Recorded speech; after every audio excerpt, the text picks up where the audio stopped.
Ya, kita mulai dengan membaca 2 Timotius 3 ayat 15 sampai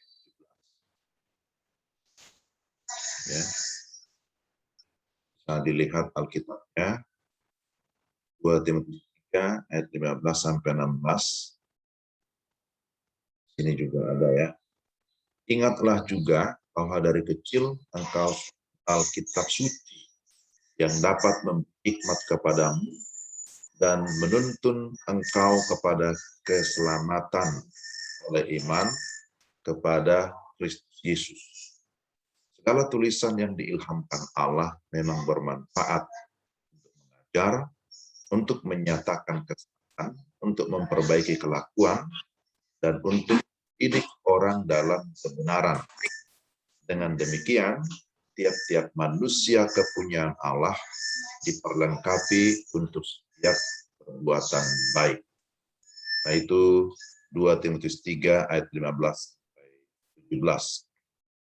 Nah, saudara, kita akan melihat bagian ini dengan tema kuasa firman Allah.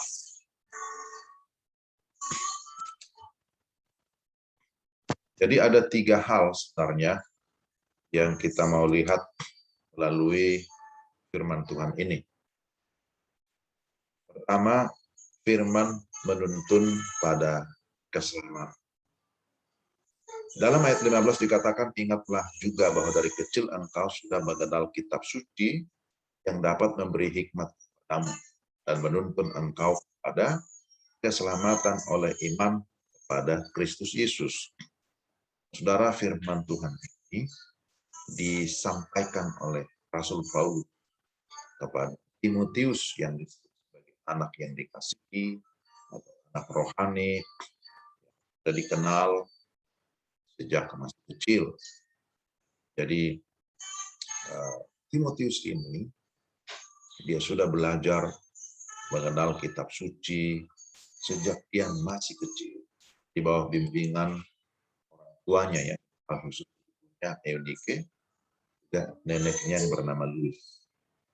Kalau bapaknya disebutkan adalah seorang Yunani, orang Yunani. Ada penelitian menyatakan bahwa ketika dia masih kecil, bapaknya sudah tidak ada lagi.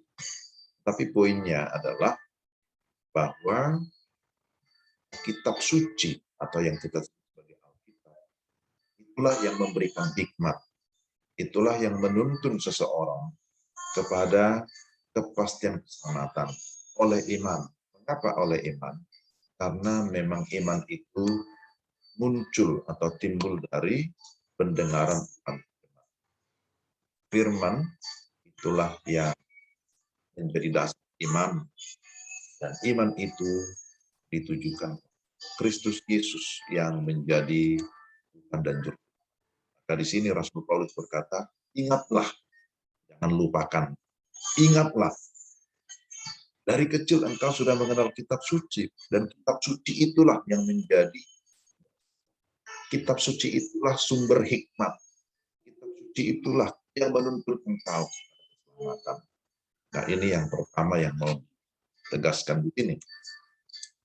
Tapi yang berikutnya, kalau kita bandingkan dengan tulisan Petrus dalam 1 Petrus 1:23, juga diberikan di sana penegasan, karena kamu telah dilahirkan kembali bukan dengan benih dari benih yang fana, tetapi dari benih yang tidak fana, oleh firman Allah yang hidup, dan dari firman itu, jadi firman itu hidupnya, firman itu kekal, dan firman itulah yang menuntun kepada keselamatan. Itu yang pertama.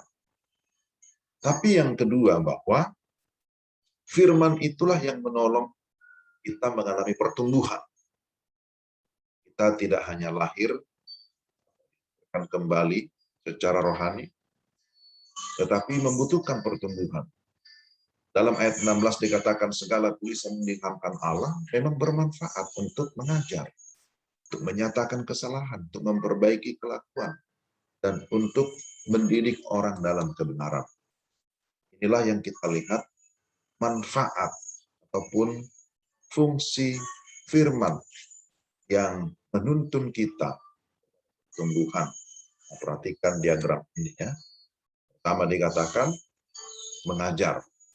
Jadi kita mendapatkan ajaran dari firman. Apa yang kita tidak tahu sebelumnya, kita dikasih tahu. Kemudian apa yang salah dari kita itu dinyatakan. Lalu tidak hanya berhenti di situ, tetapi apa yang salah ketika ditegur, diperbaiki sehingga mengalami satu pertobatan, tapi juga pembaruan di dalam kehidupan seseorang. Kemudian akhirnya dia tuntun untuk terus berjalan dalam kebenaran. Inilah kita lihat sebagai manfaat daripada firman yang berotoritas. Firman itulah yang akan menolong kita dalam segala pertumbuhan rohani kita. Artinya tanpa firman, kita tidak mungkin bisa bertumbuh. Di dalam Roma 12 ayat 2 dikatakan, janganlah kamu menjadi serupa dengan dunia ini, tetapi berubahlah oleh pembaruan budimu, sehingga kamu dapat membedakan manakah kehendak Allah, apa yang baik, yang berkenan kepada Allah, dan yang sempurna. Kita kan perlu mengalami proses pertumbuhan supaya kita makin lama makin serupa dengan Kristus, bukan serupa dengan dunia ini, bukan serupa dengan keinginan-keinginan dunia yang penuh dengan keinginan daging, keinginan mata dan keangkuhan hidup, tetapi dikatakan ada pembaruan, ada perubahan, ada satu pertumbuhan, yaitu bahwa kita tahu mana yang baik, mana yang benar, mana yang berkenan kepada Allah, dan apa yang sempurna. Itulah firman. Tanpa firman, ya kita tidak tahu mana yang benar, yang berkenan kepada Allah. Lalu yang berikutnya bahwa firman memperlengkapi pelayanan.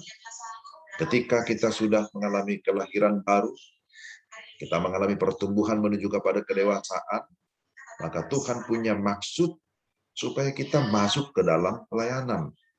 Dan firman Tuhan itulah yang akan melengkapi kita agar kita dapat mengerti bagaimana cara melayani. Nah, ayat 17, dan demikian tiap-tiap manusia kepunyaan Allah, melengkapi untuk setiap perbuatan baik.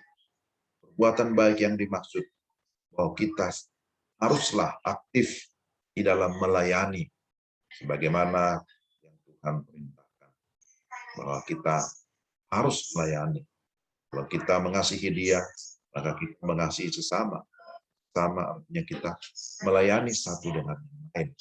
Dan firman Tuhanlah yang akan menolong kita, melengkapi kita, sehingga kita mengerti bagaimana kita harus melayani, untuk tujuan apa kita melayani. Jadi di dalam Kolose 3:16, hendaklah perkataan Kristus diam dengan segala kepunyaannya di antara kamu, sehingga kamu dengan segala hikmat mengajar dan menegur seorang akan yang lain, dan sambil menyanyikan mazmur dan puji-pujian dan nyanyian rohani, kamu mengucap Allah dalam hatimu. Jadi inilah 3 kuasa firman. Firman menuntun pada keselamatan, firman menolong pertumbuhan, dan firman memperlengkapi kita di dalam pelayanan. Ini adalah renungan singkat sebelum kita bagian-bagian selanjutnya. Tuhan, terima kasih Engkau sudah memimpin kami sampai dengan saat ini. Kami berdoa supaya Tuhan terus sehingga kami dapat mengerti apa kehendak-Mu. Terlebih kebenaran firman itu boleh memimpin kami agar kami hidup sesuai dengan kehendak-Mu. Bahwa firman itulah yang menuntun kepada keselamatan. Firman itu juga yang menolong kami dalam perjuangan, yang melengkapi kami masuk dalam pelayanan di tengah-tengah dunia ini. Tuhan, terima kasih. Kami mengucap syukur Engkau memberikan firman yang berkuasa dalam kami. Pujilah dalam nama Tuhan. Amin.